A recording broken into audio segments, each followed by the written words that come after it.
យណាចាអើយមិនក៏ជួយបបានអូយមិនយកអូយឆាប់រត់តើអូយចាំរត់អូយលឿន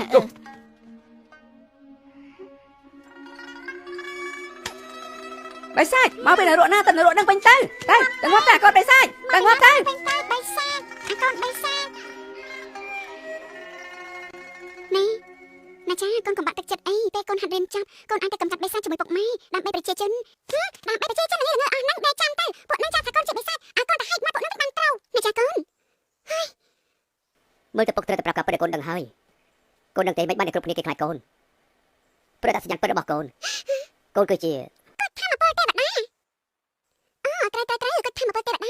កូនកាត់មកជាមួយអំណាចឋានសួគ៌អញ្ចឹងហេតុបានគេខ្លាចម៉ែក៏ហាក់តែដឹងកូនឯងមិនគិតទេម៉ែនឹងប្រកូនជាមនុស្សម៉ែនឹងអាចបង្កើតកូនបិសាចបាននោះហើយចាំម៉ែមិនប្រាប់គេថាកូនជាចម្រើពីឋានសួគ៌បើចិត្តដល់ប្រាប់គេទេព្រោះអាកំបាំងឋានសួគ៌ហើយគាត់តែជាជំរឿឋានសួគ៌ដែលអាចខ្លាចទេវតាអញ្ចឹងហើយបានគ្រូឯងនឹងខំប្រឹងរៀនទេវតាពេលនេះកូនមិនគួរខឹងគេទេកូនត្រូវតែខំរៀនចិត្តសាស្ត្រហើយកំចាត់បិសាចធ្វើឲ្យគេដឹងថាកូនគឺជាមនុស្សល្អបើកូនធ្វើល្អដាក់គេពួកគេក៏គិតល្អលើកូនដែរ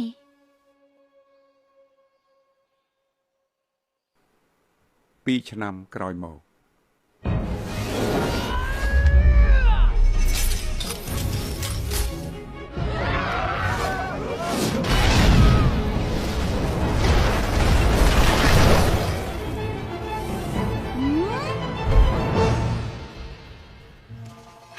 ប៉ណ្ណឹងសេភ័យ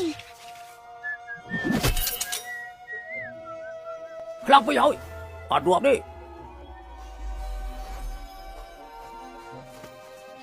អូបើចាំឡើងវិញទៅ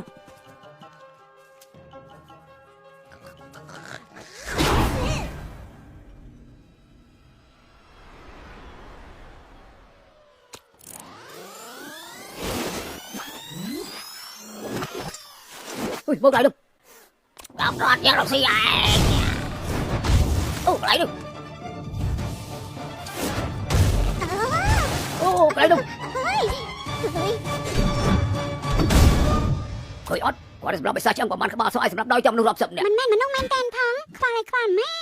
ភារកិច្ចរបស់អ្នកកម្ចាត់បិសាចគឺត្រូវកម្ចាត់បិសាចនិងជួយមនុស្ស